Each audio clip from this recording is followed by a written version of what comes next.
Salut tout le monde! Aujourd'hui, je vous propose une vidéo sur le varroa. En effet, connaître son cycle est important, car en connaissant cet acarien, nous pouvons mieux lutter contre lui. Connaître son ennemi, comment il vit, comment il se reproduit, ce qu'il aime, ce qu'il n'aime pas, est un avantage pour nous les apiculteurs. Dans cette vidéo, nous verrons la biologie du varroa, ensuite son mode de reproduction, puis la phase de phorésie, et pour terminer, les traitements les plus connus contre le varroa.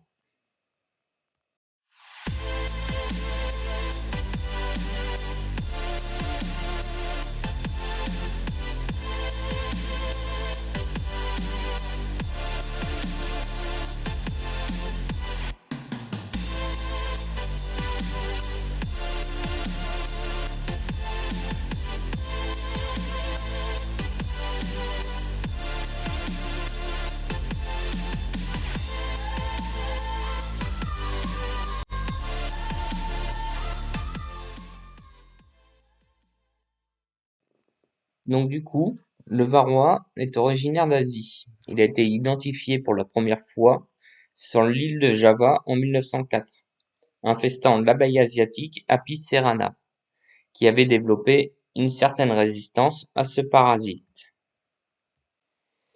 Il a ensuite infecté Apis mellifera, qui est notre abeille, qui n'est pas naturellement préparée à se défendre à ce nouvel ennemi. Cette transition vers notre abeille européenne a marqué le début de la propagation mondiale du varroa, principalement dû au commerce et aux échanges internationaux des abeilles. Le varroa est tout simplement le plus grand fléau de l'apiculture, avec notre ami le frelon asiatique. Dans le monde du varroa, les différences entre mâles et femelles sont marquées et jouent un rôle crucial dans le cycle de vie de ce parasite. Les mâles, plus petits et éphémères, restent cachés tandis que les femelles constituent le véritable danger car elles sont très actives et véhiculent les maladies aux abeilles.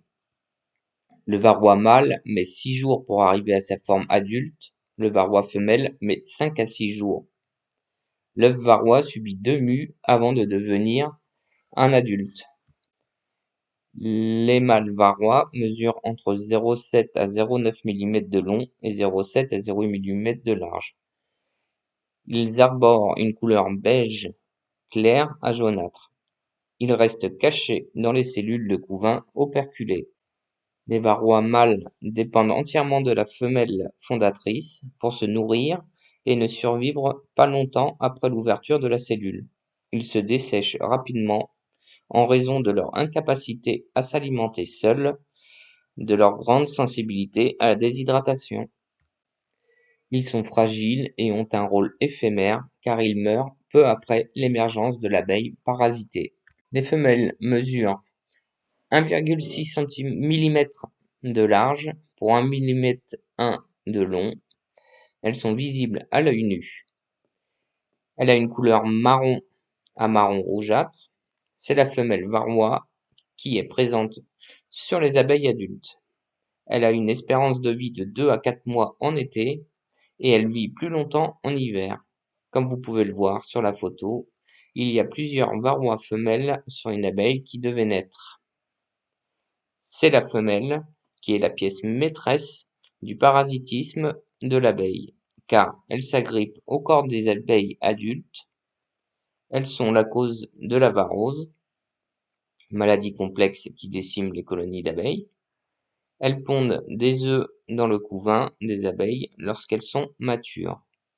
Elles peuvent également changer de colonie en passant d'abeille en abeille.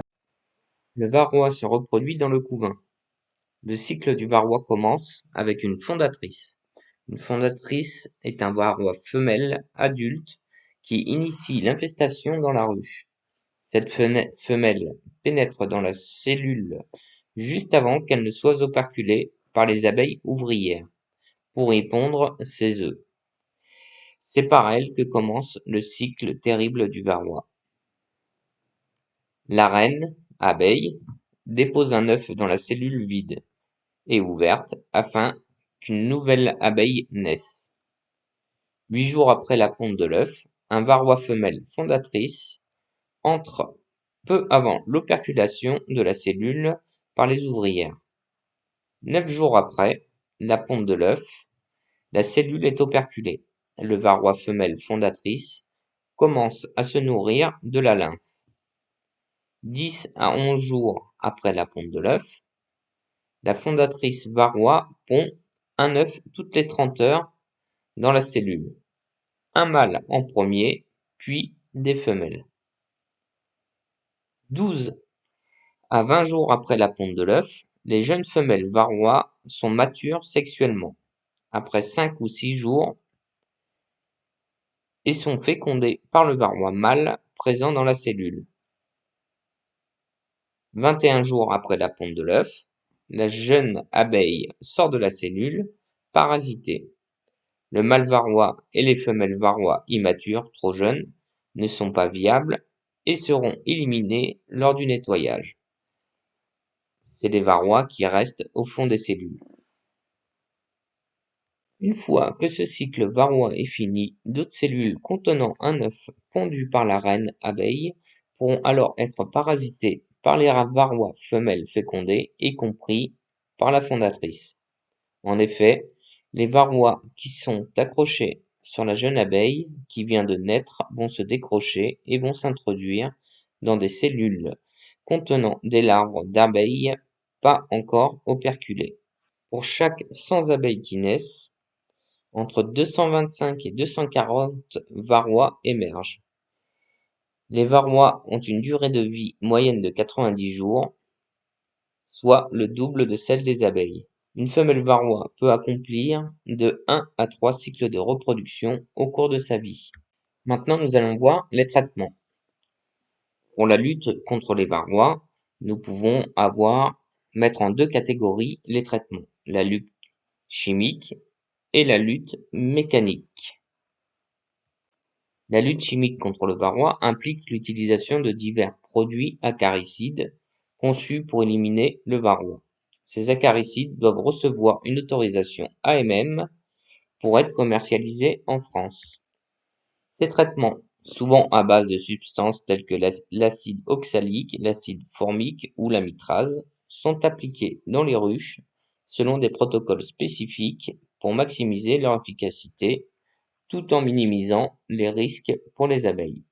La lutte chimique est largement adoptée pour son efficacité immédiate et sa capacité à réduire significativement la population des varrois.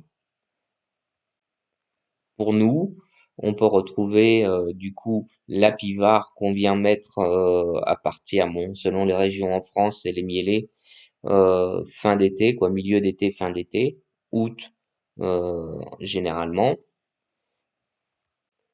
Et en hiver, généralement en décembre, lorsque nous n'avons plus de couvain, parce que je vous rappelle que les varrois dans le couvain operculé ne sont pas atteints par la lutte chimique. Donc lorsque nous n'avons plus de couvain, arrêt de ponte l'été ou l'hiver, nous mettons souvent l'acide oxalique par dégouttement dans les ruches. La lutte mécanique contre le varroa offre une alternative ou un complément aux méthodes chimiques, en se concentrant sur des techniques physiques pour contrôler la population du varroa. Parmi ces techniques, le retrait du couvain de mâle est couramment utilisé, car les varrois préfèrent se reproduire dans les cellules de faux bourdons. En enlevant et en détruisant ces cellules, les apiculteurs peuvent réduire le nombre de varrois dans la ruche.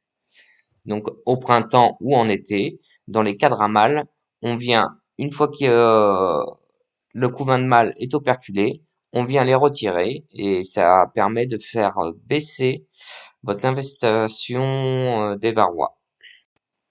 Et voilà, la vidéo est maintenant terminée. N'hésitez pas à me dire dans les commentaires si celle-ci vous a plu.